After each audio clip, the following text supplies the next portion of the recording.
Hi everyone, this is Gaciî Wa Kîhara, Mushara wa Barea Muturi, and you are listening to the Matire Gemi podcast.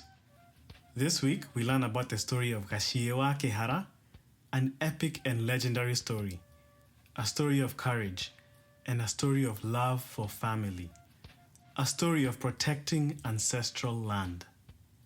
This story is narrated by none other than our very own Gaciî Wa Kîhara, who belongs to Barea Kihara. This is a story about one of her ancestors, and therefore, this is a personal story for her. Please listen and enjoy. Kanyoni kaja, Yeah.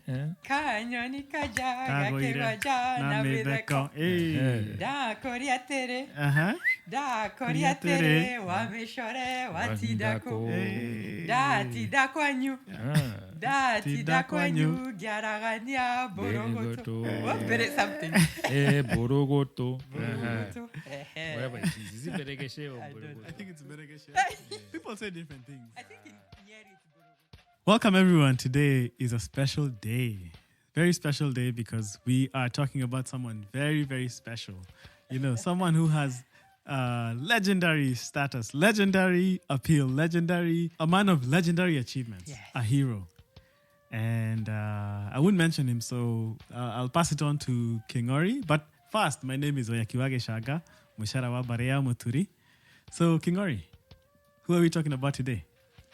Oyo ne kengori wa kanyi, moboi wa Barea Marigo, wa rikarea Mwangi, mushiare ne maina, muthuri wa Kiama. And I'm so juiced to hear this story because this story is about a defiant giant. Uh-huh. I like that, a defiant giant. Yes. Who hails from an area that is very familiar to all of us. You ever heard of a place called Gaciî? Yes. Yeah. Yes. Well, this guy is called Gaciî. Oh. Gaciî Wa Kîhara. Okay. And we're going to find out what the correlation there is as soon as Jerry takes us off. Yes. Awesome. Thank you. And my name, as you know, is Gaciî Wa Kîhara na de Mojiro wa Barea Kihara. And Gaciî ne wa Barea Kihara. So I want to tell you the story of this great man.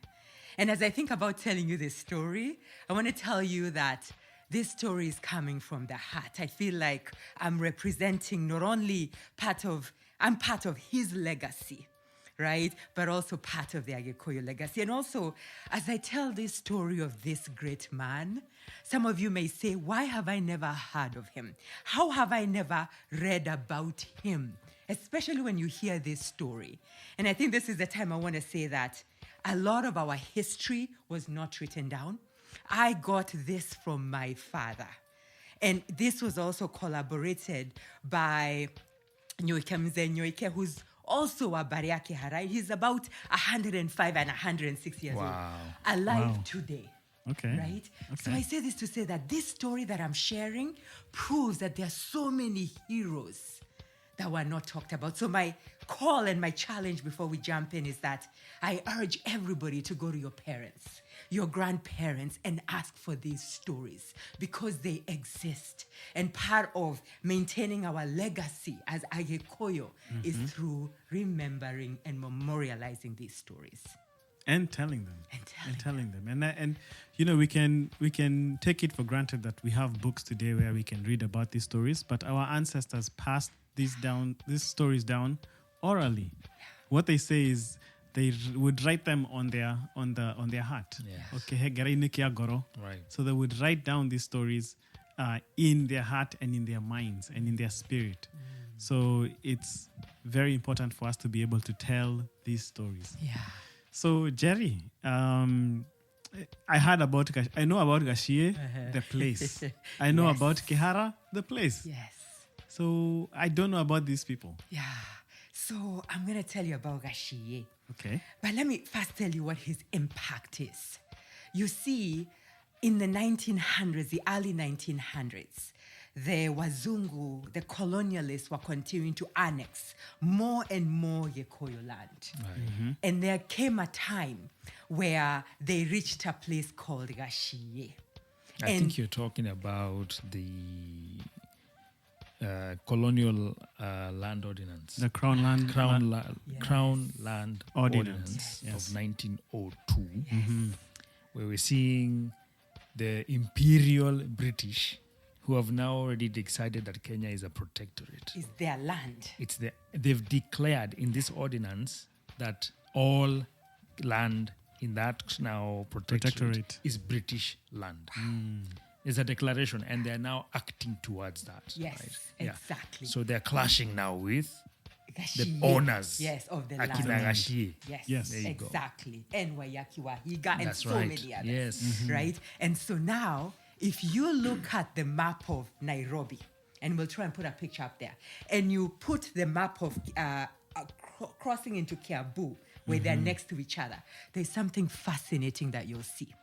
You will see that there's a large piece of land that's jetting into Nairobi. It's like a peninsula. Yes. And that piece of land is called Gaciî. And the story I will tell you is that this brave man kept the colonialists from annexing even more land in Kiambu and in that area called Kihara. Okay. That's his legacy. Wow. I'm actually pulled up a map, Yeah. and literally from village market, you can throw a stone and it'll land in Gaciî. Exactly.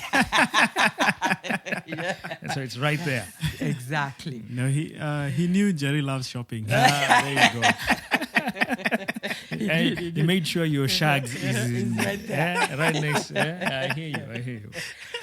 So then who is this great man? Yeah, who who is is he? Gaciî? Who is he? To answer that question, we need to go back, right? And we need to go back to the story of Gikoyo na Mobi.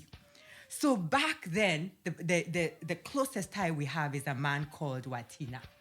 Now, Watina was born in the Meru area, and like many Agikuyu at the time, he continued to move and migrate, and he settled in an interesting place called Jobi, which... I want to pause you, sorry. So Watina was a Mojiro. Yes. So he was a son of Wajiro. which is where you get your Mohirega. Yes. Okay. I love just it. wanted to clarify that. Exactly. Yes. So he migrated all the way to a village called Jobe in Murang'a.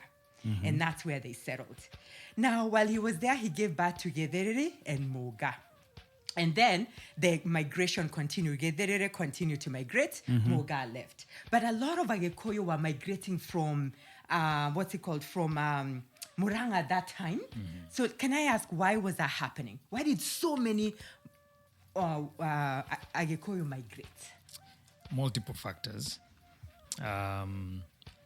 There's a book by Godfrey Morioki that kind of talks about the history of Agikoyo from 1500 to 1900. From that book's perspective and the way it's been explained, Murang'a is where most Kikuyu Agikoyo came from. And they were expanding naturally into Nyeri and into Kiambu. Yeah. And Kiambu is kind of like the last place that they have expanded into leading up to this pre-colonial area. So one of the things that was actually pushing them out was skirmishes with Adi.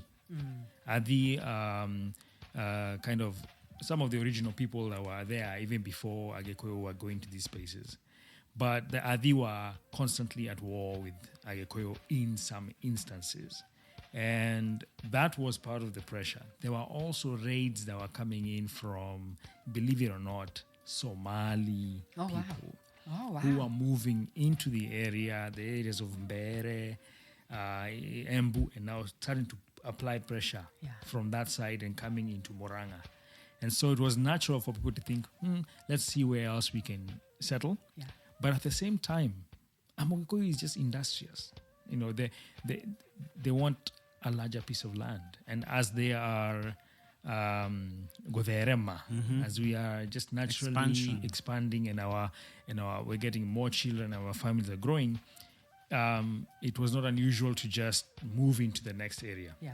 So we talk about Kiambu in particular. Yeah. This was mostly Dorobo land. Yeah.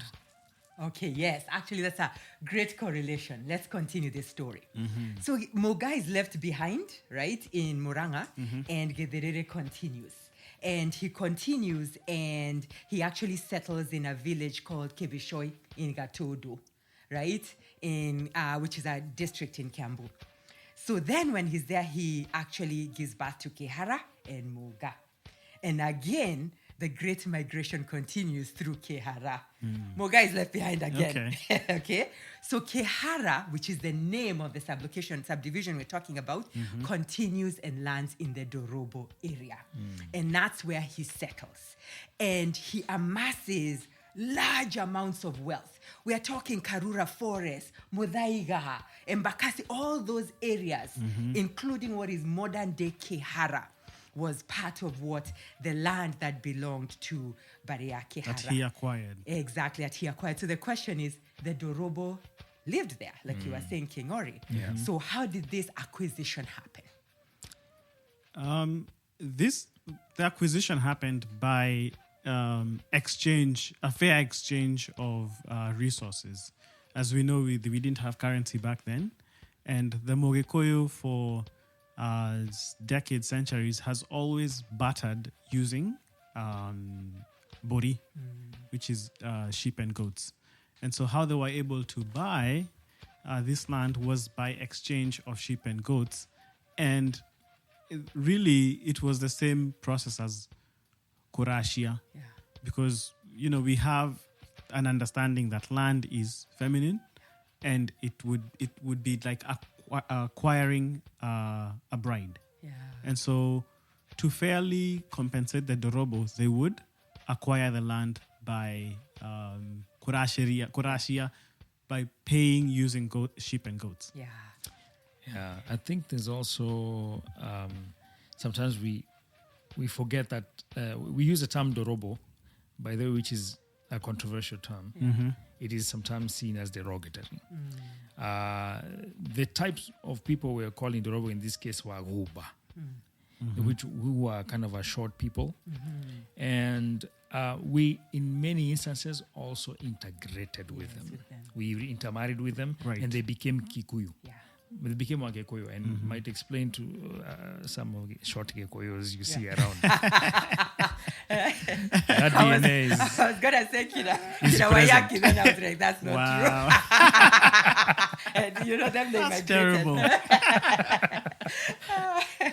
I love it. Oh, okay. So thank you. So let's now continue. So Kihara now has settled, right? Okay. So now he can have he's having a big family. He had a few wives, 6 wives. One of those wives was actually called Wajohe, and she gave birth to 6 sons. And the first son was called Muga, and that is my direct lineage, right? So that's like my great-grandfather. Now, the last son was called Gaciî. Gaciî was born around 1845. And it's fascinating because he belonged to the Rika called Rikaria Mwaura, also known as Goya Nina. And this age group, this was in 1862. Guess who else was in this age set? That was Yakiwahiga's age set. Yeah. And here's what's even more fascinating in this story. Higa, Wayakiwahiga's dad, and Kihara also belong to the same age set, right? Called Rikaria Kamau. Wow. Right? It's very interesting. Yeah, can you start to see? I'm sure they knew each other. They must have. They must have. And here's a very interesting point. Rikarea Kamau. If you know someone called Kamau, and I'm sure you do, Yeah. because it's a very common name, Right. it traces back to people who were initiated at the same time. Yes, because and it's very common. These big names you'll find that don't have an immediate etymology. Like Right. you can break it down to a Kikuyu word. Kamau. Yeah, Kamau. Maina.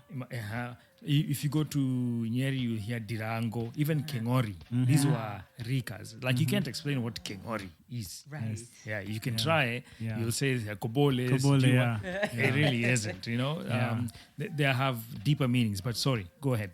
Oh no, I love this. I'm loving this dialogue. It's bringing the color to the legacy of Gaciî. So now Gaciî is born around 1845. He's initiated, and unfortunately, his mom died pretty young, right? But he did grow up to be a bold, fearless, courageous man, right? And it's actually said that so he ended up becoming very wealthy, right? And because as a warrior, he would go and raid, right, for livestock with the, neighboring Maasai. And therefore, that's how he gained a lot of wealth. Now, of course, with all this wealth, he has to be a pretty popular man, eh? Yeah. And they say he was like a womanizer. I hope you're not throwing that word too loosely. Womanizer, what is womanizer? Yeah, what is that? Yeah. Maybe he was sweet one. He was strong. He was strong, and he was a strong guy, and he had charisma and bravery. Women like that. We do. Yeah. And money. Yeah. Oh, well. Was he handsome? He had to have been. Oh, okay. How can you be a womanizer without being handsome? Okay. All right, great. So now, Gaciî, of course, ended up getting married, right? And he had a few wives and he had a lot of children. In fact, it's interesting because now you find a lot of Gaciîs, you find a lot of Kiharas, Mogas, but a lot of them, if they trace their roots, often they're tied to this bare. Even if it's through intermarriage, of course, Right. We're everywhere. Right. But so Gaciî now continued, this wealthy man, to continue, of course, expanding also his land, and had children and wives. But you know what they say? He had a lot of children and wives, and yet, story goes that he was barren. Interesting. So how does a barren man with a few wives have a lot of children? Plot twist. Yeah, so tell us. We've talked about this before in previous episodes where we've talked about the second birth. We've talked about Goshirona Bori. We've talked about how in the olden times some wealthy women would be able to continue their dead husband's legacy. How did they do that? Yeah.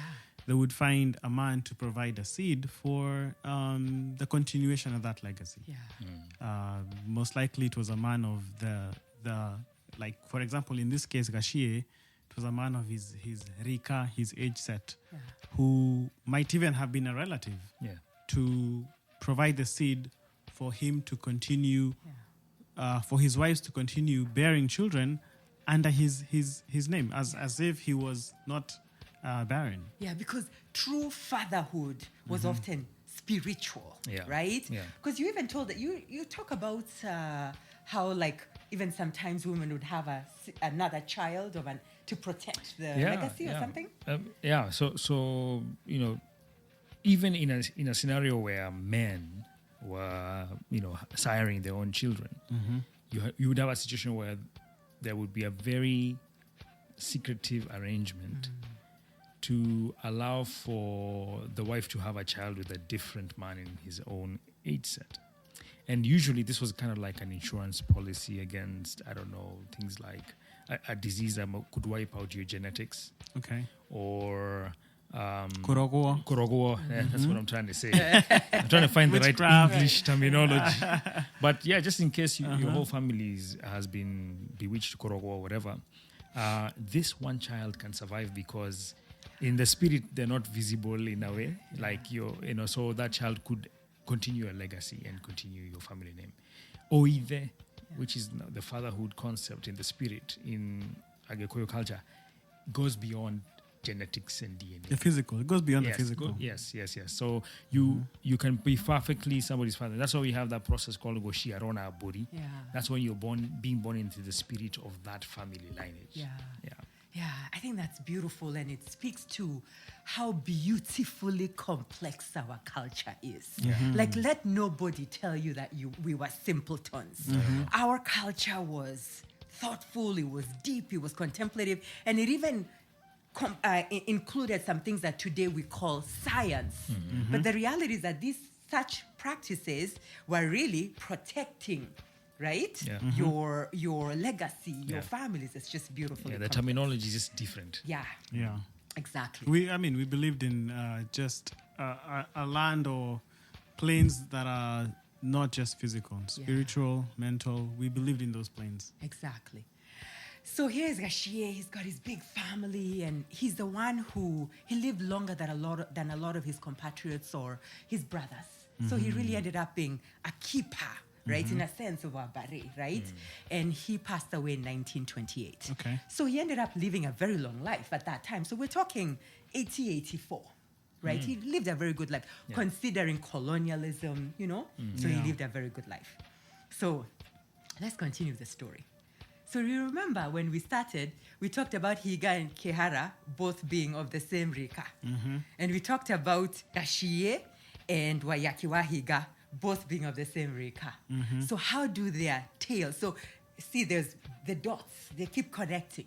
So their tails actually also connect when they both become chiefs. Okay. So let me explain this chief, right? So a lot of times when we think about chiefs, we have to remember there are different classes of chiefs. I like what Wayaki says. He says that when people called Wayaki Wa Higa a chief, it was diminishing who he is. Absolutely. Because he was not what are they called? Appointees? A colonial chief.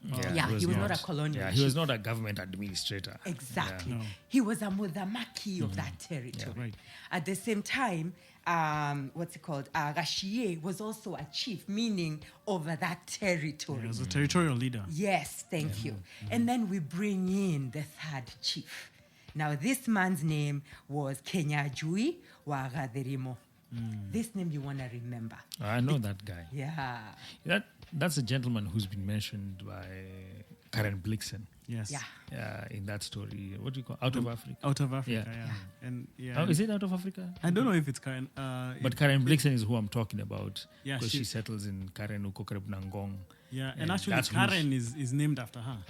Thank you. Yeah. Yeah. Yeah. Beautiful. There we go. I didn't know that. Yeah, Karen Yeah. Blixen, the name Karen, the neighborhood comes from, was a coffee farm that she Yeah. owned. Yeah. Okay. Karen Blixen Coffee Farm. Yeah. Wow. With the blessing of that chief you just mentioned, Gaciî. Yeah, there we go.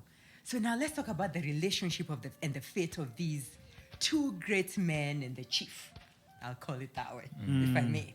Right? And I'm just telling the story. Right. So it starts fast with Wayaki talked in the last episode for Wayaki Wa Higa. There was a man who brought together the settlers, right? What's his name? Lugard? Frederick Lugard. Frederick Lugard and Wayaki Wa Higa. Who is that man? That man was exactly this Gaciî Wa man. Kîhara. Thank you, Gaciî Wa Kîhara. So he brought them together, and the goal was to help the colonialists start to go through and settle and get protection in those lands. So in bringing them together, there was an agreement. You can tell us a little bit about that agreement that Wayaki Wa Higa had with Lugard. Yeah, so the agreement was for Frederick Lugard to build a small post, which would be more of a trading post, like what we'd call a rest area, where the caravans would come, take a rest, and move on. Yeah. Right? It wasn't meant to be something massive. It was just like a stop for exchanging goods, and it was a travel stop. Yeah. It wasn't supposed to be anything expansionary. Yeah. Yeah. And so there were some agreements between Wayaki Wa Higa and now we'll call them the colonialists, right? And which allowed them to have some land. I'm sure I'm not articulating this the right way. Okay. Right? You clarify. Yeah, it did. They did have. Yeah. It was built on some Yeah, land. exactly. They were Yes. granted Yes, sometimes. granted. But little, not anything expansive, Right. right? But then what ended up happening is that now, by the way, this Gaciî was not somebody of great repute. But because he helped and he continued to broker such arrangements, even not in this situation, they started rewarding him and he gained a lot of wealth, right? Because of what he was getting. And then at some point came the point where now these colonialists started to go against the agreement with Wayaki Wa Right. Higa. Started breaching the covenant. Yes, breaching the covenant. And Wayaki resisted many times and he resisted hard, right? And eventually, Wayaki told us a story where he ended up being murdered, being killed. So guess what happens? When Wayaki Wa Higa is killed, our hero, guess who then is made the colonial chief over that territory?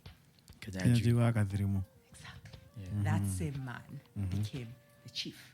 Now, because he became the chief, then you talked about around 1902, there was this protectorate. He started kind of allowing the borders to be drawn and giving away more and more land, right? And eventually, they needed to continue expanding the land of the colonialists. And this is where the fates of Gaciî and this chief Kinyanjui come together. Meet. Yeah, this is where they meet. How are you guys doing? Are you leaning in? How are you we feeling? are all We're the feeling way. good. We're feeling, yeah. Okay. Yeah. So then, now, at some point, Chief Kinyanjui, Chief Gaciî, and other chiefs would have to meet in with this guy. This is a colonialist called Aswan, something to that name. And they would meet in a place called Kiroigo, which is Kikuyu for Westlands. That's where they would meet, Okay. right? And during those meetings, it became clear that the Wazungu would continue to redraw these lines, encroaching more and more into our lands. And so Gaciî had to give in twice, right? Because what would happen is that they would come with these creative maps, these contracts. So it's the same thing that happened. You're not so sure what's happening. At some point, Gaciî ended up giving up some of the areas, like, say, the Karura Forest area, the Muthaiga area. So they keep encroaching, and So Bakassi. it was modern day gerrymandering. Yes, Yeah. right. And so eventually there came this one meeting. And so they said, we want more of your land. And so Kinyanjui was sent to meet with Gaciî to finalize this so that they could take more of the land, which included the Gaciî and Kihara area.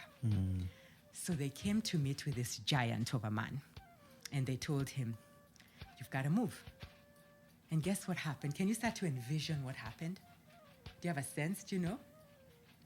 Something definitely crazy. For it to be a story. Yes. So Kinyanjui was there with his soldiers. They had guns and they came to now finalize these details. And they told Gaciî, you have to move. And at this point, Gaciî was fed up and he said, we are not moving. And he said it in such a way that is so memorable that Adwa Barea Kihara, they know this story. Right? And he was a giant of the man, and he pulled out his sword, he put his index finger on a table, and he chopped his index finger. And as he was chopping it, he made a battle cry. And he said, Kireki. Kireki was his battle cry. And as he chopped his finger, he didn't even wince. He didn't even grimace. He just chopped it. And he looked at Kinyanjui and he said, you're taking this land over my dead finger. Over my Amazing. finger. Yeah. And that, right, there was a little bit of a skirmish. Kinyanjui retreated. And from then, the colonialists moved more eastwards in terms of annexing land.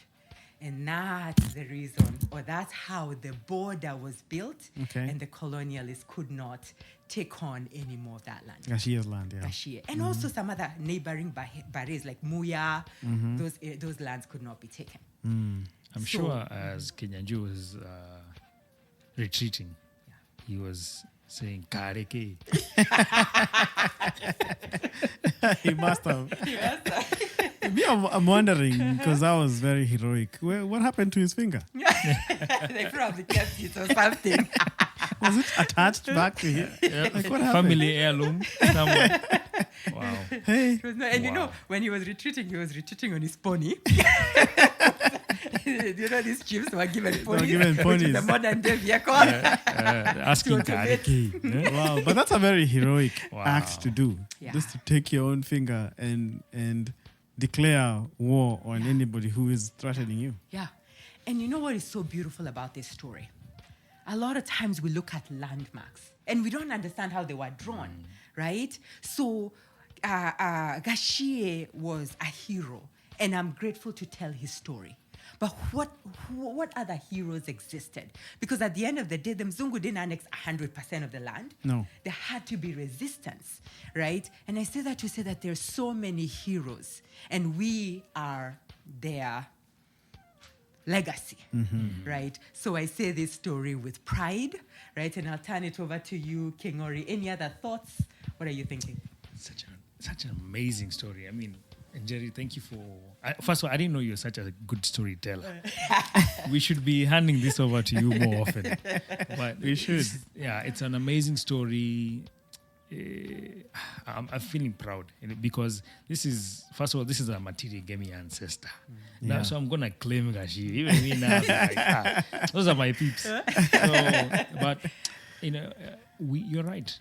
There are so many other such stories out there that highlight this spirit of resistance.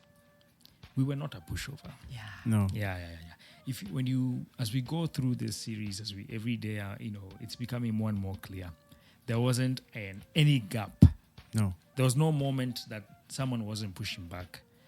So this thing was a painful process. Yeah. But if you look at it, you'll have a lot to be proud of. And I think even moving forward, if something doesn't sit right with you, say something. Yeah. Right. Don't let things just happen. Yeah. It's an Dhamaka. amazing story. Yeah. Mudhamaka. Ka. Yeah. That's right. Yeah. Yeah. Me, I'd only say I wish we had a 10th or a 100th of the courage of Gaciî. Yeah. Because he stood for what he believed in and he stood for truth, Yeah. which is ultimately the most important thing. Yeah. The courage he had, he stood for what he believed in and protected his family's wealth, resources, and lives. Yeah. With chopping his own finger. Like, who does that? Yeah. For his own family, for his ancestral legacy. It's crazy. For his people. For his right? people, Like, yeah. Enough was enough. Yeah. And I like what you said as well, which is don't let anybody tell us that it was easy to colonize us. At the end of the day, yes, we were outpowered in terms of machinery, guns, right? But it was not an overnight colonization. One year we are in, the next we are colonized, right? And we'll continue to see the stories of post-colonial or the pre- and post-colonial era. So at this point, what I want to say is we've shared some great stories of heroes and heroines in the pre-colonial era, right on that edge. We've covered beautiful stories. And now we're going to start looking at the heroes, right, in the post-colonial era as the colonialists started to encroach deeper and deeper into us, right, and into our lands. So with that said, Wayaki, who is the next hero whose story we're going to tell in an interesting way? That's a good question. The next hero we're going to talk about is Hari Thuku. Yes. I mean, you know what? I like how you paused, right? But because he's a controversial figure. Yeah, he's a complex individual. Yes. Yes. Very much complex, and we'll cover that complexity. And Hari, he showed how human we are and how complex human existence is. Yes, exactly. So I want to close this by saying a big thank you to my dad. And I also want to say, and Mr. Nyoike, right, for giving me this color. I also want to close with challenging every one of you to go back to your parents, to your grandparents, and seek those stories, right? And start to curate those stories, because those are the stories that you're going to pass on to your children, your grandchildren, your great-grandchildren. Right. Let us honor the legacy of who we are. Kingori, thank you for your contribution. Wayaki, thank you for your ancestor and his buddy with mine. Yes. That's why we're here today. That's why we're here, right? And for your contribution. So please, listen to the end and look forward to the next episode where we cross over into the post-colonial era by talking about Hari Thuku.